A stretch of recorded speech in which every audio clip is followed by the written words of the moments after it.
कामयाब लोग वो हैं कि जिन्होंने अपने आप को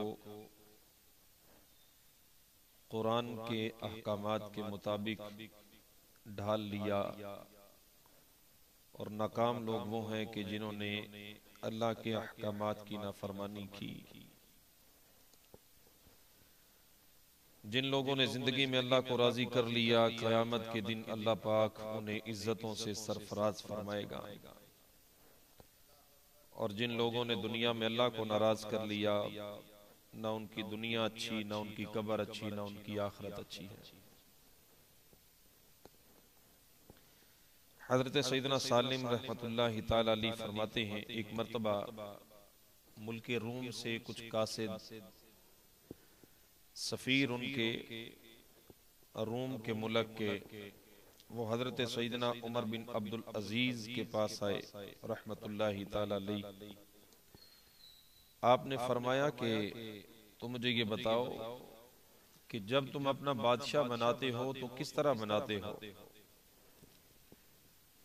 वो कासिद कहने लगे कि जब हम किसी को अपना बादशाह बनाते हैं तो उसके पास एक कब्र खोदने वाला आकर कहता है, ए बादशाह, अल्लाह पाक तेरी इस्लाह फरमाए। जब तुझसे पहला बादशाह तख्त नशीन हुआ तो उसने मुझे हुक्म दिया कि मेरी कब्र इस तरह बनाना और मुझे इस तरह दफन करना। चुनाचे कब्र तैयार कर ली गई। फिर उस बादशाह के पास कफन फरोश आकर कहता कि ए बादशाह, अल्लाह पाक तेरी इस्लाह फरमाए। जब तुझसे पहला बादशाह तख्त नशीन हुआ तो उसने मरने से पहले ही अपना कफन, खुशबू और काफूर वगैरह खरीद लिया। फिर उसने कफन को ऐसी जगह पे लटका दिया जहां हर वक्त उसकी नजर पड़ती रहे और मौत की याद आती रहे। फिर हजरत उमर बिन अब्दुल अजीज से कहने लगे कि ए मुसलमानों के अमीर, हमारे बादशाह तो इस तरह मौत को याद करते हैं। रूमी कासिद की यह बात सुनकर हजरत सैयदना उमर बिन अब्दुल अजीज रहमतुल्लाहि ताला अलैहि ने फरमाया, देखो, जो शख्स अल्लाह पाक से मिलने की उम्मीद भी नहीं रखता वो मौत को किस तरह याद करता है, इसे मौत की कितनी फिक्र है। इस वाक़े के बाद आप बहुत ज्यादा बीमार हो गए और इसी बीमारी की हालत में आपका इंतकाल हो गया। लगता नहीं है दिल मेरा उजड़े दयार में, किसकी बनी है आलमे ना पायदार में। उम्रे दराज मांग के लाए थे 4 दिन, 2 आरज़ू में कट गए 2 इंतजार में। बुलबुल को बागबां से ना सयाद से गिला, किस्मत में कैद लिखी थी फसले बहार में। कितना है बदनसीब जफर दफन के लिए, 2 गज जमीन भी ना मिली कुए यार में। प्यारे प्यारे इस्लाम भाइयों, मौत का वक़्त मुकर्रर है और इससे फरार होना भी मुमकिन नहीं। ये ऐसी हकीकत है कि अल्लाह पाक ने हजरत आदम अलैहिस्सलाम को जब जमीन पर उतारा तो अल्लाह पाक ने फरमाया कि वलकुम फिल अर्दि मुस्तक़र्रुन व मताउन इला हीन, तर्जुमा कंजुल ईमान, और तुम्हें एक वक़्त तक जमीन में ठहरना और बरतना है। मौत ऐसी यकीनी है कि अल्लाह पाक ने कुरान करीम में इसे लफ्ज़ यकीन के साथ बयान फरमाया, वअबुद रब्बका हत्ता यातियकल यकीन। और नींद भी एक मौत है। रोजाना अल्लाह पाक हमें मौत देता है, फिर जिंदगी देता है। कुरान मजीद में फरमाता है कि अल्लाहु यतवफ़्फ़ल अनफुसा हीन मौतिहा वल्लती लम तमुत फी मनामिहा फयुमसिकुल्लती क़दा अलैहल मौता वयुरसिलुल उख़रा इला अजलिम मुसम्मा इन्न फी ज़ालिका लआयातिन लिक़ौमिन यतफ़क्करून। अल्लाह जानू को वफात देता है उनकी मौत के वक़्त, और जो ना मरे उन्हें उनके सोते में फिर जिस पर मौत का हुक्म फरमा दिया उसे रोक रखता है और दूसरी एक मयाद मुकर्रर तक छोड़ देता है। बेशक इसमें जरूर निशानियां हैं सोचने वालों के लिए। मौत से बंदा भाग भी नहीं सकता, फरार भी मुमकिन नहीं है। अल्लाह रब्बुल इज्जत फरमाता है कुल इन्नल मौतल्लज़ी तफिर्रून मिन्हु फइन्नहु मुलाक़ीकुम, तुम फरमाओ वो मौत जिससे तुम भागते हो वो तो जरूर तुम्हें मिलनी है। एक मौके पर इरशाद फरमाता है कि ऐनमा तकूनु युद्रिकुमुल मौतु वलौ कुंतुम फी बुरूजिन मुशय्यदा, तुम जहां कहीं हो मौत तुम्हें आ लेगी अगरचे मजबूत कलओं में हो। अमीर अहले सुन्नत फरमाते हैं कि आशिकाने रसूल यकीनन जो मौत और उसके बाद वाले मामलात से सही मानों में आगाह, वो दुनिया की रंगीनी और आसाइशों के धोखे में नहीं आ सकता। क्या आपने कभी किसी को मरने वाले की कब्र में रखने के लिए फर्नीचर बनवाते देखा है? कब्र में एयर कंडीशन लगवाते, रकम रखने के लिए तिजोरी रखवाते, खेलों में जीते हुए कप और दुनियावी कामयाबियों की असनाद सजाने के लिए कोई अलमारी बनवाते देखा है? नहीं देखा होगा, और शरन जायज भी नहीं। तो जब सब कुछ यहीं छोड़ के जाना है तो ये डिग्रियां हमारे किस काम? जिस दौलत के लिए सारी जिंदगी मेहनत और मुशक्कत करते हैं वो हमारी क्या मदद करेगी? जिस मनसब की बिना पर हम शान और शौकत का इजहार करते रहे वो आखिर हमारे क्या काम आएगा? अब भी होश में आने का वक्त है, होश में आइए, कब्र और आखिरत की तैयारी कीजिए। कुरान करीम में अल्लाह रब्बुल इज्जत इरशाद फरमाता है या अय्युहन्नासु इन्ना वअदल्लाहि हक़्क़ुन फला तगुर्रन्नकुमुल हयातुद दुनिया वला यगुर्रन्नकुम बिल्लाहिल गुरूर। ए लोगों, बेशक अल्लाह का वादा सच है, तो हरगिज तुम्हें धोखा न दे दुनिया की जिंदगी, और हरगिज तुम्हें अल्लाह के हिलम पर फरेब न दे वो बड़ा फरेबी यानी शैतान। तफसीर में लिखा है कि इसका खुलासा यह है कि अल्लाह पाक ने इस आयत में नसीहत करते हुए इरशाद फरमाया कि ए लोगों, बेशक अल्लाह पाक का वादा सच्चा है, कयामत जरूर आनी है, मरने के बाद जरूर उठना है, अपने अमाल का हिसाब देना है, हर एक को अपने अमल के मुताबिक जजा मिलेगी। तो हरगिज ये दुनिया की जिंदगी तुम्हें धोखे में ना डाल दे, इसकी लज्जतों में मशगूल होकर तुम आखिरत को भूल ना जाना। ये लजीज तो है, इसमें लज्जत तो बड़ी है, लेकिन है ये बहुत बड़ी धोखेबाज। दुनिया की जिंदगी के बारे में अल्लाह रब्बुल इज्जत कुरान मजीद में इरशाद फरमाता है कमासली गैसिन अअजबल कुफार नबातुहु सुम्मा यहीजु फतराहु मुस्फरन सुम्मा यकूनु हुतामा। अल्लाह फरमाता है कि दुनिया की जिंदगी ऐसे है उस मी की तरह, बारिश की तरह, जिसका उगाया सब्जा किसानों को अच्छा लगा, फिर सूखा, फिर जर्द, फिर तो उसे जर्द देखे, फिर बेकार हो गया, रोंदन हो गया।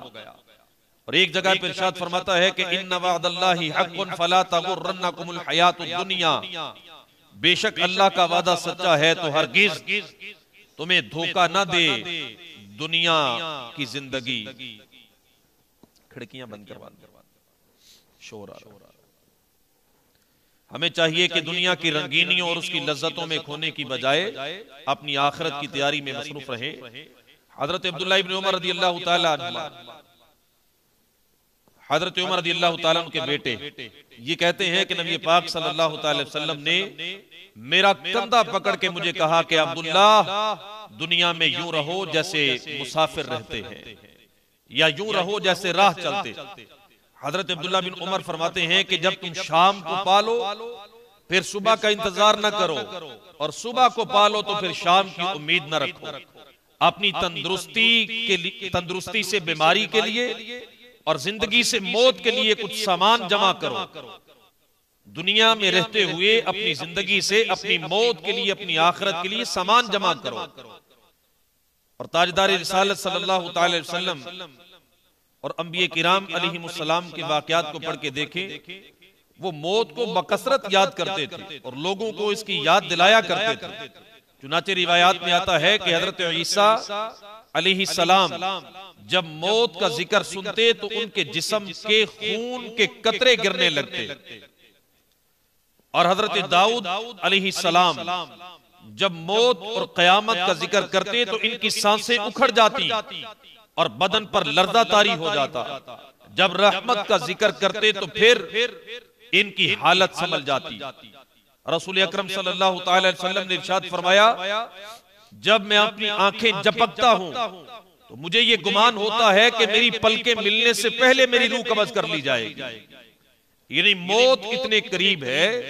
नबी पाक सल्लल्लाहु अलैहि वसल्लम फरमा रहे हैं कि जब मैं आंख उठाता हूं तो इससे पहले कि मेरी आंख या मेरी पलकें आपस में मिले, मुझे लगता है कि मेरी रूह कब्ज कर ली जाएगी।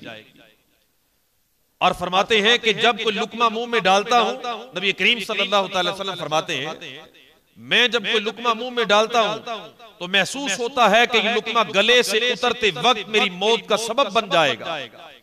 फिर नबी पाक सल्लल्लाहु अलैहि वसल्लम ने हमें इरशाद फरमाया, ए आदम की औलाद, अगर तुम अकल रखते हो तो अपने आप को मुर्दों में शुमार किया करो। उस जात की कसम जिसके कब्जे कुदरत में मेरी जान है, इन्नमा तुअदून लआतिउ वमा अंतुम बिमुअजिजीन, बेशक जिसका तुम्हें वादा दिया जाता है वो जरूर आने वाली है और तुम अल्लाह पाक को थका नहीं सकते, यानी आजिज नहीं कर सकते। एक बार नबी पाक सल्लल्लाहु अलैहि वसल्लम का एक मजलिस के पास से गुजर हुआ। चंद नौजवान बैठे थे जिसमें हंसी की आवाजें आ रही थी, हंसी मजाक हो रहा था, कह कहे लग रहे थे। आपने इरशाद फरमाया, अपनी मजलिसों में लज्जतों को बेमजा करने वाली को भी शामिल करो। तो लोगों ने अर्ज किया, या रसूल अल्लाह सल्लल्लाहु अलैहि वसल्लम, लज्जतों को बेमजा करने वाली चीज कौन सी है? नबी करीम सल्लल्लाहु अलैहि वसल्लम ने फरमाया, मौत। जरा गौर कीजिए कि नबी पाक सल्लल्लाहु अलैहि वसल्लम किस कदर मौत का तज़किरा करते और लोगों को मौत की याद दिलाते। मगर अफसोस हमारा मामला ऐसा नहीं है। ना हम मौत को याद करते हैं, ना किसी दूसरे को याद दिलाते हैं, बल्कि हम लंबी उम्र की उम्मीद में मौत को भूले बैठे हैं। अंबिया किराम अलैहिमुस्सलाम गुनाहों से मासूम होने के बावजूद इतना खौफे खुदा रखें और मौत को याद करें, और एक हम कि सर से लेकर पांव तक गुनाहों में डूबे हुए हैं, इसके बावजूद मौत से बेफिक्र हैं। मौत को याद रखें कि ये लज्जतों को खत्म करने वाली है। मौत को याद करें कि ये अल्लाह के कुर्ब का जरिया है। मौत को याद करें कि ये दिलों से गफलत के पर्दे उतार देती है। मौत की याद बंदे को मौत से पहले मौत की तैयारी करने की तरफ लेके जाती है। मौत की याद बंदे को राह हक पर चलाने वाली है। मौत की याद दुनियावी नेमतों और वुसअतों से धोखा खाने से बचा लेती है। मौत की याद दुनियावी मुसीबतों पर सब्र करवाती है। मौत की याद दुनिया की दौलत से बेरगबती पैदा करने वाली है। मौत की याद नेकियों में इजाफा करवाएगी। मौत की याद गुनाहों से रोकती है, तौबा पे उतारती है और रब्बे करीम के कुर्ब की ख्वाहिश पैदा करने वाली है। जो दिन रात में 20 मरतबा मौत को याद करे, अल्लाह रब्बुल इज्जत उसे कल क़यामत के दिन शहीदों में उठाएगा। 20 बार जो अपनी मौत को रोजाना याद करे। एक रिवायत में आता है कि मौत को ज्यादा याद करो कि ये गुनाहों को मिटाती है और दुनिया से बेरगबत करती है। एक रिवायत में आता है मौत को ज्यादा याद करने और इसकी ज्यादा तैयारी करने वाले लोग अक्लमंद हैं। एक रिवायत में आता है कि जिसे मौत की याद खौफजदा करती है, कब्र उसके लिए जन्नत का बाग बन जाएगी। मौत की याद मौत आने से पहले उसकी तैयारी करने पर उभारती है। मौत की याद उम्मीदें को कम करती है। मौत की याद थोड़ी रोजी पर बंदे को मुतमिन कर देती है। जब बंदा सोचता है कि मारी जाना है, फिर थोड़ा खाए या ज्यादा खाए, कब्र में उतरना है। मौत की याद दुनिया से बेरगबत और आखिरत की तरफ माइल करती है। मौत की याद दुनियावी मुसीबतों को हल्का और आसान करती है, नाशुक्री से बचाती है। मौत की याद बंदे के अंदर से तकब्बुर को, गुरूर को खत्म करती है। मौत की याद दुनिया की लज्जतों को मिटा देती है। तो नबी करीम सल्लल्लाहु अलैहि वसल्लम की हदीस मुबारका से पता चला कि हमें भी नौजवानी में, बुढ़ापे में अल्लाह रब्बुल इज्जत की बारगाह में हमेशा तौबा और इस्तिगफार करते हुए अपनी मौत को याद करना चाहिए। दिन रात गफलत में गुजारने वालों, अपनी सेहत पर नाज करने वालों के लिए अल्लाह रब्बुल इज्जत के प्यारे हबीब सल्लल्लाहु अलैहि वसल्लम ने ये बड़े प्यारे इरशादात जो इरशाद फरमाए हैं, इनसे हमें नसीहत हासिल करनी चाहिए कि मौत आई, पहलवान भी चल दिए, खूबसूरत नौजवान भी चल दिए। दुनिया में रह जाएगा ये दबदबा, जोर तेरा खाक में मिल जाएगा। तेरी ताकत तेरा फन ओहदा तेरा, कुछ ना काम आएगा सरमाया तेरा। कब्र रोजाना ये करती है पुकार, मुझ में है कीड़े मकोड़े बेशुमार। कर ले तौबा रब की रहमत है बड़ी, कब्र में वरना सजा होगी कड़ी। अमीरुल मुमिनीन हजरत सैयदना उमर बिन अब्दुल अजीज ने एक बार अपने किसी रफीक से फरमाया कि भाई मौत की याद ने मेरी नींदें उड़ा दी, मैं रात भर जागता रहा और कब्र वाले के बारे में सोचता रहा।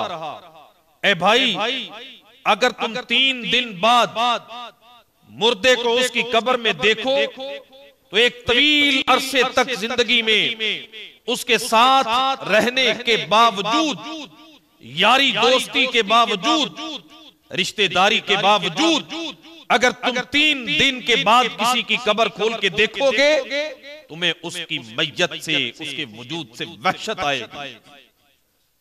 अगर तुम उसका घर यानी उसकी कब्र का अंदरूनी हिस्सा देख लो जिसमें कीड़े रींग रहे हैं और बदन को खा रहे हैं, पीप जारी है, सख्त बदबू आ रही है, कफन भी बोसीदा हो चुका है। हाय हाय, गौर तो करो, यही मुर्दा जिस वक्त जिंदा था खूबसूरत था, खुशबू भी अच्छी इस्तेमाल करता था, लिबास भी उम्दा पहना करता था। रावी कहते हैं कि इतना कहने के बाद आप पर रिक्कत तारी हो गई, एक चीख मारी और बेहोश होकर जमीन पर गिर गए। ये हजरत उमर बिन अब्दुल अजीज हमारे बुजुर्गान ने दीन मौत को कसरत से याद किया करते थे, मौत के खौफ से लरजते थे। मगर हमारी हालत यह है कि हम मौत को भूले बैठे। रोज रोज के उठते जनाजे भी हमें ख्वाबे गफलत से बेदार नहीं करते। अमीर अहले सुन्नत मौत की याद दिलाते हुए इरशाद फरमाते हैं, ए आशिकाने रसूल अफसोस, करोड़ अफसोस कि हम दूसरों को कब्र में उतरता हुआ देखते हैं, मगर ये भूल जाते हैं कि एक दिन हमें भी कब्र में उतार दिया जाएगा। हमारी हालत ये है कि रात को अगर बिजली चली जाए तो दिल घबराता है, अगर घर में अकेले हो तो बड़ा खौफ आता है, अंधेरा काट खाता है। हाय हाय, इसके बावजूद कब्र के होलनाक गुप्त अंधेरे का कोई एहसास नहीं। नमाजें हमसे नहीं पढ़ी जाती, रमजान के रोजे हमसे नहीं रखे जाते, फर्ज होने के बावजूद ज़कात पूरी हमसे नहीं दी जाती, माँ बाप के हुकूक हम अदा नहीं कर पाते। दिन रात गुनाहों में गुजर रहे हैं। यकीनन मौत का एक वक्त मुकर्रर है, उसे टालना मुमकिन नहीं। अगर इसी तरह गुनाह करते करते यकायक मौत का पैगाम आ पहुंचा और हमें कब्र के गड्ढे में डाल दिया गया, न जाने हमारी कब्र की पहली रात कैसे गुजरेगी, न जाने पहली रात कब्र में हमारे साथ क्या सुलूक किया जाए, न जाने कब्र में रखते वक्त हमारी हालत क्या हो और कब्र में रखने के बाद हमारी हालत क्या हो जाए। जलीलुल कदर ताबई हजरत सैयदना हसन बसरी रहमतुल्लाहि ताला अलैहि एक दफा अपने घर के दरवाजे पर तशरीफ फरमा थे, तो वहां से एक जनाजा गुजरा। आप भी उठे और जनाजे के पीछे पीछे चल पड़े। जनाजे की चारपाई के नीचे एक छोटी बच्ची ज़ारों की तार रोती हुई दौड़ी चली जा रही थी और कह रही थी, बाबा जान, मुझ पर वो वक्त आया है कि आज से पहले कभी वो वक्त नहीं आया। हजरत सैयदना हसन बसरी ने जब ये दर्द भरी आवाज सुनी, उस बच्ची की बेकरारी देखी तो आपकी आंखें अश्कबार हो गई, दिल बेकरार हो गया। दस्ते शफकत उस गमगीन और यतीम बच्ची के सर पर फेरा और फरमाया, बेटी तुम पर नहीं बल्कि तेरे बाप पर आज वो वक्त आया है कि आज से पहले कभी वो वक्त नहीं आया था। दूसरे दिन आपने उस छोटी बच्ची को देखा, वो आंसू बहाती हुई कब्रिस्तान की तरफ जा रही थी। हजरत सैयदना हसन बसरी रहमतुल्लाहि ताला अलैहि भी हुसूल इबरत के लिए उस बच्ची के पीछे पीछे चल दिए। कब्रिस्तान पहुंचकर वो छोटी बच्ची अपने वालिद मरहूम की कब्र से लिपट गई। हजरत सैयदना हसन बसरी एक झाड़ी के पीछे छुप गए। वो छोटी बच्ची अपने रुखसार, अपनी गाल मट्टी पर रख कर रो रो कर कहने लगी, ए बाबा जान, आपने अंधेरे में चिराग और गमखार के बगैर कब्र में पहली रात कैसे गुजारी? ए बाबा जान, कल रात तो मैंने घर में आपके लिए चिराग जलाया था, आज रात कब्र में चिराग किसने रोशन किया होगा? ए बाबा जान, कल रात घर के अंदर मैंने आपके लिए बिछोना बिछाया था, आज रात कब्र में बिछोना किसने बिछाया होगा? ए बाबा जान, कल रात घर के अंदर मैंने आपके हाथ पांव दबाए थे, आज रात कब्र में हाथ पांव किसने दबाए होंगे? ए बाबा जान, कल रात घर के अंदर मैंने आपको पानी पिलाया था, आज रात कब्र में जब प्यास लगी होगी आपने पुकारा होगा, आपने पानी मांगा होगा, तो पानी कौन लाया होगा? ए बाबा जान, कल रात तो आपके जिस्म पर चादर उतर गई थी, मैंने उड़ाई थी, आज रात किसने चादर उड़ाई होगी? ए बाबा जान, कल रात तो घर के अंदर आपके चेहरे से मैं पसीना पूछती रही थी, आज रात कब्र में आपका पसीना किसने साफ किया होगा? ए बाबा जान, कल रात तो जब आप मुझे पुकारते थे मैं आ जाती थी, आज कब्र में आपने किसे पुकारा होगा और पुकार सुनकर कौन आया होगा? ए बाबा जान, कल रात जब आपको भूख लगी थी मैंने खाना पेश किया था, आज रात जब कब्र में भूख लगी होगी तो खाना किसने दिया होगा? ए बाबा जान, कल रात तो मैं आपके लिए तरह तरह के खाने पकाती रही, आज कब्र में आपके लिए किसने खाना पकाया होगा? हजरत सैयदना हसन बसरी रहमतुल्लाहि ताला अलैहि ने गम की मारी और दुखियारी छोटी बच्ची की जब ये दर्द भरी बातें सुनी रो पड़े और करीब आकर फरमाया, बेटी इस तरह नहीं, बल्कि यूं कहो, ए बाबा जान, दफन करते वक्त आपका चेहरा किबला रुख किया गया था, क्या आप आज भी उसी हालत पर है या आपका चेहरा फेर दिया गया? ए बाबा जान, आपको साफ सुथरा कफन पहनाकर दफन किया गया था, क्या वो साफ सुथरा ही है?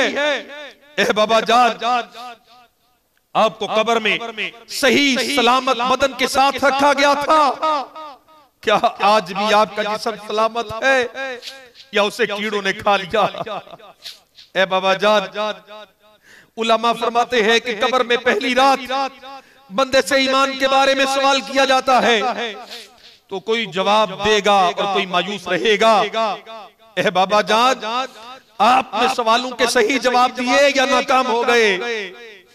ए बाबा जान, उलमा फरमाते हैं बाज मुर्दों पर कब्र कुशादा कर दी जाती है और बाज पर तंग कर दी जाती है, आप पर कब्र तंग कर दी गई या कुशादा कर दी गई? ए बाबा जान, उलमा फरमाते हैं किसी मैयत के कफन को जन्नती कफन में बदल दिया जाता है और किसी के कफन को जहन्नम की आग में बदल दिया जाता है। आज आपका कफन आग में बदला हुआ है या जन्नती कफन से बदल दिया गया? ए बाबा जान, उलमा फरमाते हैं कि कब्र किसी को इस तरह दबाती है जिस तरह माँ अपने बिछड़े हुए लाल को फरते शफकत से सीने से के साथ चिमटाती है, और किसी को गजबनाक होकर इस कदर जोर से भींचती है कि उसकी पसीनियां टूट फूट कर एक दूसरे में पेवस्त हो जाती है और कब्र की दोनों दीवारें आपस में मिल जाती है। तो कब्र ने आपको माँ की तरह नरमी से दबाया या आपकी पसलियां तोड़ फोड़ डाली? ए बाबा जान, उलमा फरमाते हैं कि मुर्दे को जब कब्र में उतारा जाता है तो दोनों सूरतों में पछताता है। अगर वो नेक बंदा है तो इस बात पर पछताता है कि उसने नेकियां ज्यादा क्यों ना की, अगर गुनाहगार है इस बात पर पछताता है कि गुनाह क्यों किए। ए बाबा जान, आप नेकियों की कमी पर पछताए हैं या गुनाहों की ज्यादती पर पछताए हैं? ए बाबा जान, कल जब मैं आपको पुकारती थी तो मुझे जवाब देते थे, आज मैं कितनी बदनसीब हूँ कि आपकी कब्र के सराहने खड़े हो कि आपको आवाजें दे रही हूँ, मगर मुझे आपके जवाब की आवाज सुनाई नहीं देती। ए बाबा जान, आप तो मुझसे ऐसे जुदा हुए कि अब कयामत तक दोबारा नहीं मिल सकते। ए खुदाए रहमान, कयामत के मैदान में मुझे अपने बाबा जान की मुलाकात से महरूम न करना। हजरत सैयदना हसन बसरी कि ये बातें सुनकर वो बच्ची अर्ज़गुज़ार हुई, ए मेरे सरदार, आपकी नसीहत आमूज़ कलिमात ने मुझे ख्वाब ग़फ़लत से बेदार कर दिया है। इसके बाद वो रोती हुई हज़रत सैयदना हसन बसरी के साथ वापस लौट आई। नबी पाक सल्लल्लाहु अलैहि वसल्लम हमारी नसीहत के लिए, हमें सिखाने के लिए ये इरशाद फरमा रहे हैं कि मौत को याद करो। और अल्लाह रब्बुल इज़्ज़त कुरान मजीद में हमें बार बार कह रहा है कि मौत को याद करो।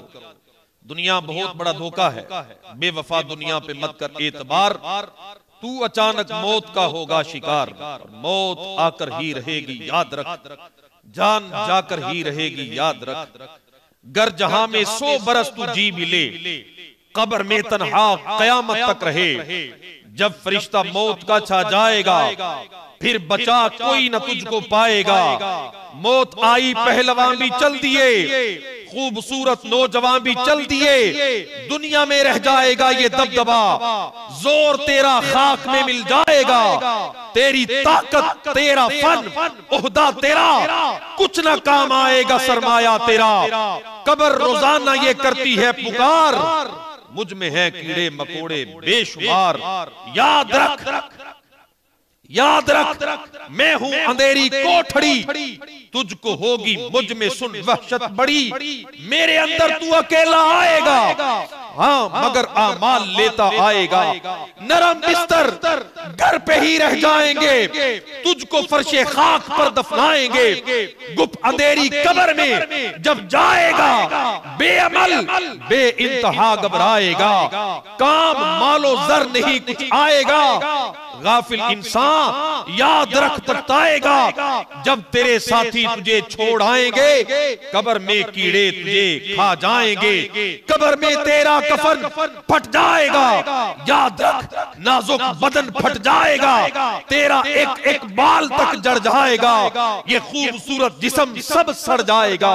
आह उबल कर आंख भी बह जाएगी, खाल उधड़ कर कब्र में रह जाएगी। सांप बिच्छू कब्र में गर आ गए, क्या करेगा बेअमल गर छा गए।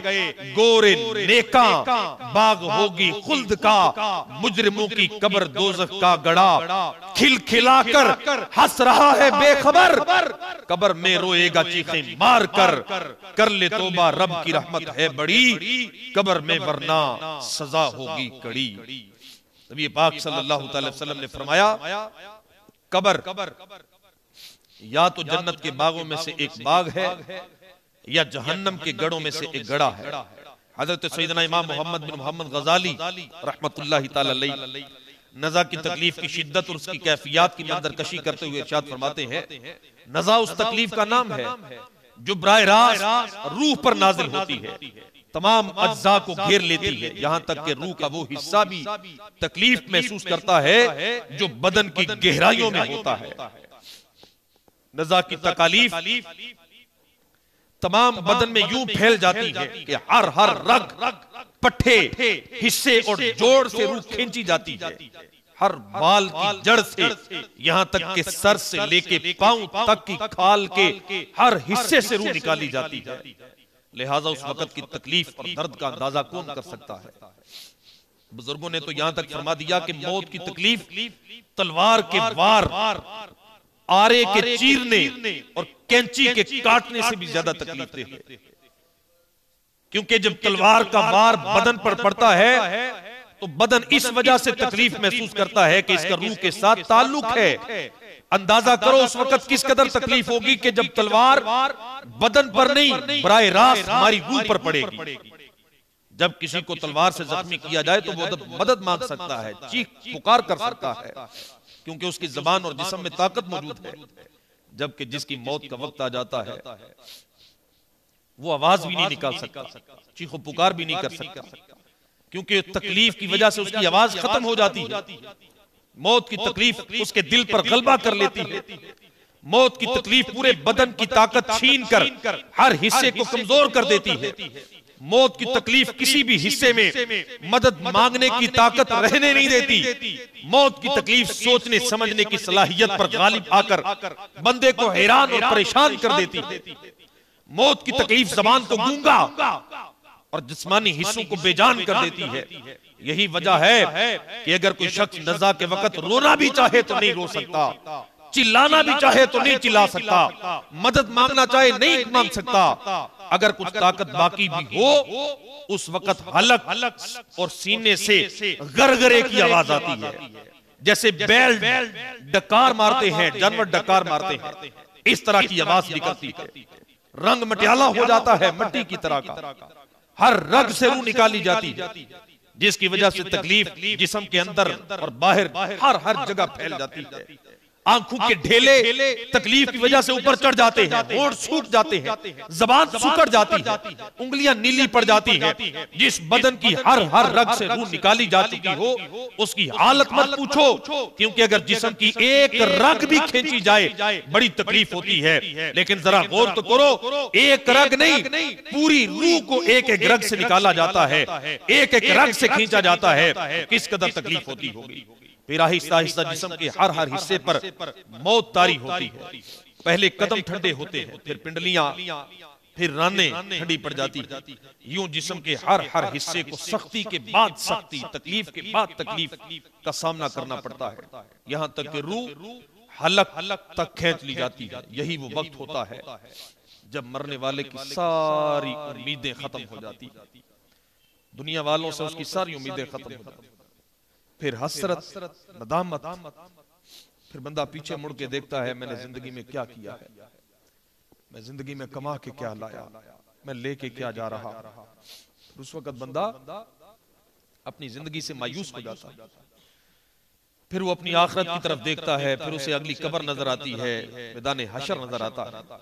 हमारी दुनियावी और उखरवी जिंदगी के दरमियान मौत हायल है।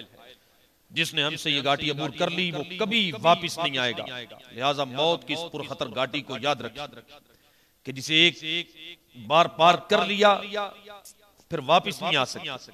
कामयाब और अक्लमंद वही है जो दूसरों को मरता देखकर अपनी मौत को याद करे और कब्र और आखिरत की तैयारी करे। जैसा कि बुजुर्गान दीन का मकूला है कि सईदु मन वइज़ा बिगैरिही, यानी सआदतमंद वो है जो दूसरों से नसीहत हासिल करे। याद रखिए कि गफलत के साथ मौत को याद करने से ये सआदत नहीं मिलेगी कि इस तरह तो इंसान जनाजे देखता ही है, अपने हाथों से कब्र में उतारता है। तसव्वुर मौत का बेहतर तरीका यह है कि कभी कभी तन्हाई में बैठ जाएं, दिल को हर तरह के दुनियावी ख्यालात से पाक करके पहले अपने उन दोस्तों और रिश्तेदारों को याद करें जो वफात पा चुके। अपने कुर्बो जवार में रहने वाले फौतशुदगान में से एक एक को याद कीजिए और तसव्वुर ही तसव्वुर में उनके चेहरे सामने लाइए और ख्याल कीजिए कि वो किस तरह दुनिया में अपने अपने मनसब और काम में मशगूल थे, लंबी लंबी उम्मीदें बांधे हुए थे, दुनियावी तालीम के जरिए मुस्तकबिल की बेहतरी के लिए कोशा थे, ऐसे कामों की तदबीर में लगे थे कि शायद कई साल ये जिंदा रहेंगे। दुनियावी कारोबार के लिए उन्होंने तरह तरह की मुशक्कतें उठाई, वो सिर्फ इस दुनिया के लिए ही कोशों में मसरूफ थे। इसी की आसाइशें उन्हें महबूब थी, यहाँ का आराम उन्हें मरगूब था। वो यूं जिंदगी गुजार रहे थे कि गोया उन्हें कभी मरना ही नहीं। चुनाचे वो मौत से गाफिल, खुशियों में बदमस्त, खेल तमाशों में मगन थे। उनके कफन बाजार में आ चुके थे लेकिन वो बेखबर थे, दुनिया की रंगीनियों में गुम थे। इसी बेखबरी के आलम में उन्हें यकायक मौत ने आके घेर लिया और उठा के कब्र में पटक दिया। उनके माँ बाप गम से निडाल हो गए, उनकी औरतें बेवा हो गई, उनके बच्चे बिलखते रह गए। मुस्तकबिल के हुसीन ख्वाबों का आईना चकनाचूर हो गया, उम्मीदें मिलिया मेट हो गई, उनके काम अधूरे रह गए। दुनिया के लिए उनकी सब मेहनतें रायगा गई, उनके माल तकसीम कर लिए गए, उनके माल मजे ले लेकर खाए गए, उनको दुनिया भूल गई। इस तसव्वुर के बाद अब उनकी कब्र के हालात में के बारे में गौर कीजिए कि उनके बदन कैसे गल सड़ गए होंगे, उनके हसीन चेहरे कैसे मस्त हो गए होंगे। वो खिलखिलाकर हंसते थे, उनके मुंह से फूल जड़ते थे।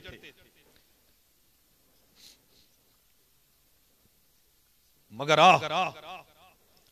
वो हंसते थे तो मुंह से फूल जड़ते थे, मगर अब उनके वो चमकीले खूबसूरत दांत कब्र में जड़ चुके थे, मुंह में पीप पड़ चुकी होगी, उनकी मोटी मोटी दिलकश आंखें उबल कर रुखसारों पर आ चुकी, उनके रेशम जैसे बाल झड़कर कब्र में बिखर गए होंगे, उनकी बारीक ऊंची खूबसूरत नाक में कीड़े घुसे होंगे, उनके गुलाब की पंखड़ियों की मानद पतले पतले नाजुक होंठों को कीड़े खा रहे होंगे। वो नन्हे नन्हे बच्चे जिनकी तोतली बातों से गमज़दा दिल खिल उठते थे, मरने के बाद उनकी जबानों पर कीड़े चिमटे होंगे। नौजवानों के काबिले रश तवाना वर्जिशी जिस्म खाक में मिल गए होंगे, उनके तमाम जोड़ अलग अलग हो चुके होंगे। ये तसव्वुर करने के बाद ये सोचिए कि यही हाल अब करीब मेरा भी होने वाला है। मुझ पर भी नज़ा की कैफियत तारी होगी, मैं भी बिस्तर मरग पे चारपाई पे लेट चुका होगा, आंखें मेरी भी छत पे लग चुकी होंगी। अजीज़ो अकारब जमा होंगे, माँ कहेगी मेरा लाल मेरा लाल, बाप मुझे बेटा बेटा कह के पुकार रहा होगा, बहने भाई भाई कह के आवाजें लगा रही, चाहने वाले रो रहे होंगे, सिसकियां भर रहे होंगे। फिर इसी चीखों पुकार के दिल दहला देने वाले खौफनाक माहौल में मौत के फरिश्ते आके मेरी रूह को कब्ज कर लेंगे। कोई आगे बढ़ के कहेगा इसकी आंखें बंद कर दो, कोई मेरी आंखें बंद कर देगा, मेरे चेहरे पे कपड़ा डाल दिया जाएगा, अजीजों के रोने धोने से कहराम मच जाएगा। फिर गुस्ल देने वाले को तलाश किया जाएगा, उसे बुलाया जाएगा, मुझे तख्ता गुस्ल पर लटाया जाएगा, गुस्ल दिया जाएगा, फिर कफन पहनाया जाएगा।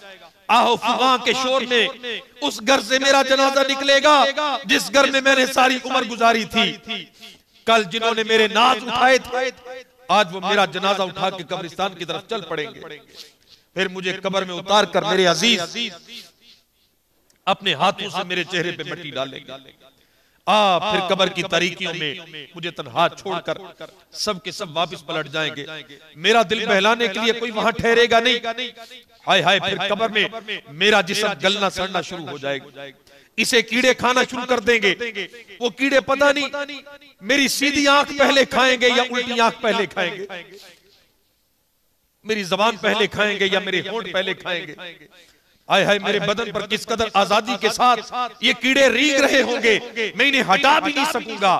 नाक कान और आंखों में घुस रहे होंगे। यूं अपनी मौत और कब्र के हालात का तसव्वुर कीजिए।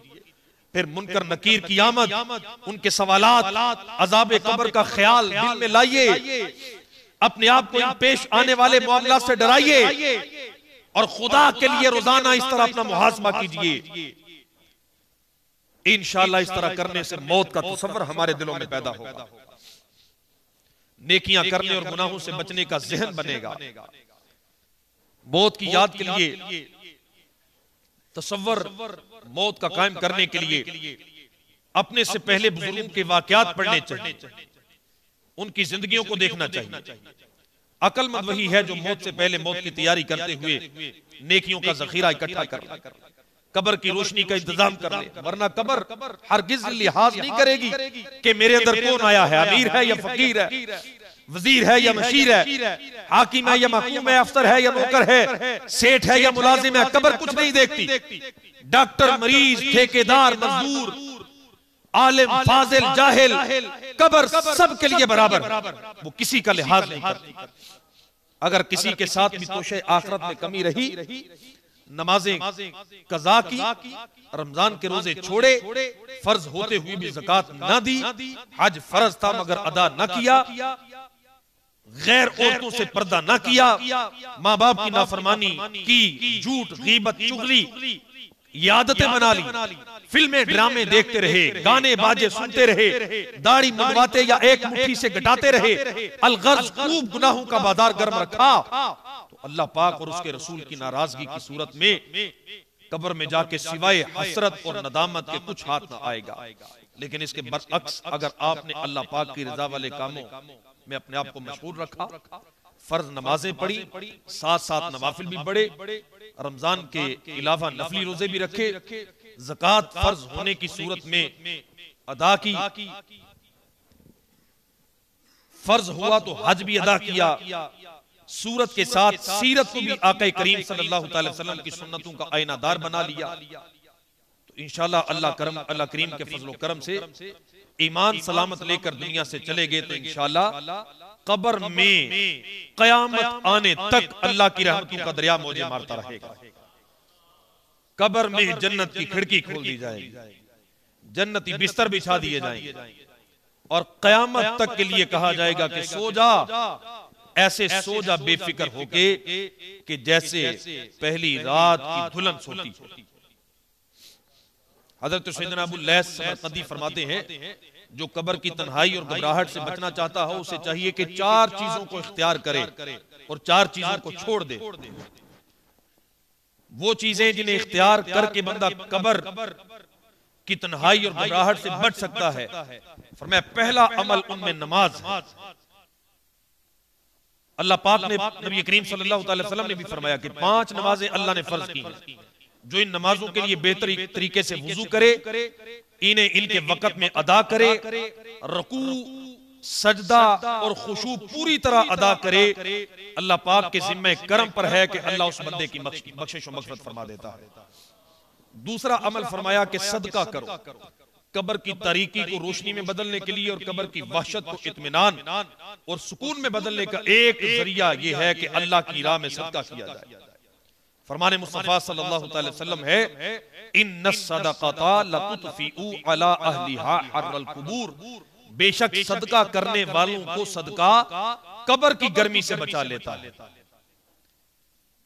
और तीसरा अमल फरमाया कि तिलावत कुरान को अपनी आदत बनाए, कुरान पढ़ें। फरमाने मुस्तफा सल्लल्लाहु अलैहि वसल्लम है कि कुरान करीम की तिलावत किया करो कि ये क़यामत के दिन अपने पढ़ने वालों की शफाअत करके उन्हें जन्नत में लेके जाएगा। एक और हदीस पाक में आता है कि 3 किस्म के लोग क़यामत के दिन सियाह कस्तूरी के टीले पर बैठे रहेंगे बेफिक्र होकर, उन्हें कोई घबराहट नहीं होगी, ना उनसे हिसाब लिया जाएगा क़यामत के दिन। उन्हें कब्रों से निकाल के कस्तूरी के टीलों में बिठा दिया जाएगा।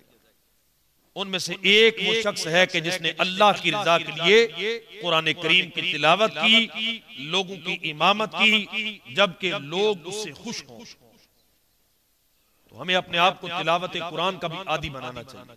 चौथा अमल अल्लाह पाक का जिक्र करना, जिक्र इलाही। प्यारे आका सल्लल्लाहु अलैहि वसल्लम ने फरमाया कि जब भी लोग अल्लाह पाक के जिक्र के लिए बैठते हैं उन्हें रहमत के फरिश्ते ढांप लेते हैं, रहमत इलाही उन्हें अपनी आगोश में ले लेती है और अल्लाह पाक उन पर सकीना नाज़िल फरमाता है।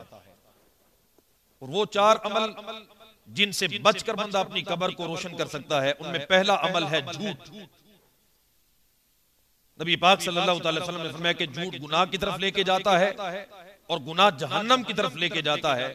और बेशक बंदा झूठ बोलता रहता है यहाँ तक कि अल्लाह के नजदीक उसे कज़्ज़ाब यानी सबसे बड़ा झूठा लिख दिया जाता है। दूसरा अमल जिससे बचकर हम अपनी कब्र को संवार सकते हैं वो खयानत, खयानत से बचा जाए हर अमल में। तीसरा अमल जो हमें कब्र में राहत, जिससे बचकर हम कब्र में राहत और सुकून हासिल कर सकते हैं, वो है चुगली, इससे भी बचा जाए। चौथा अमल जो हमें कब्र में सुकून देगा, जिससे बचकर हम कब्र में सुकून पाएंगे, जिससे बचना जरूरी है, वो है पेशाब के छींटों से बचना।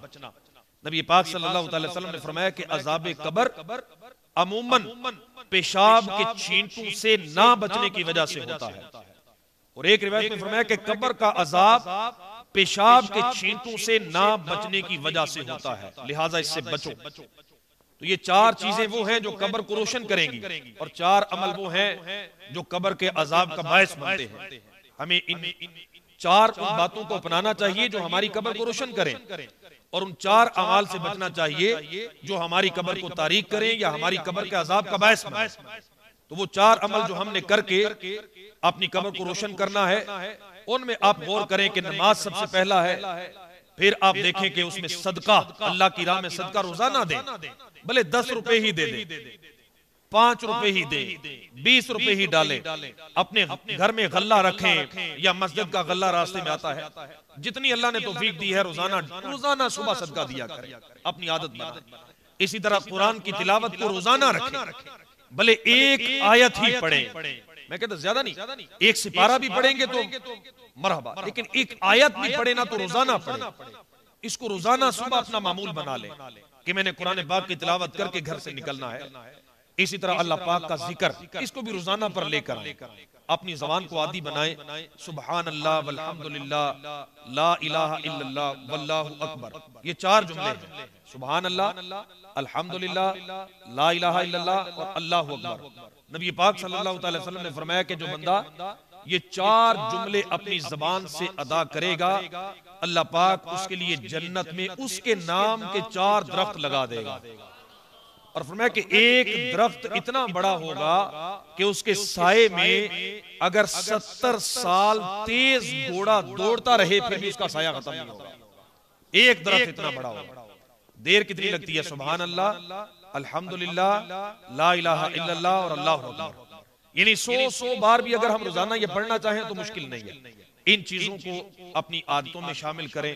इंशाअल्लाह इनके सदके अल्लाह पाक हमारी कब्र भी अच्छी करेगा, आखिरत भी अच्छी करेगा। अल्लाह पाक अमल की तौफीक अता फरमाए। आमीन।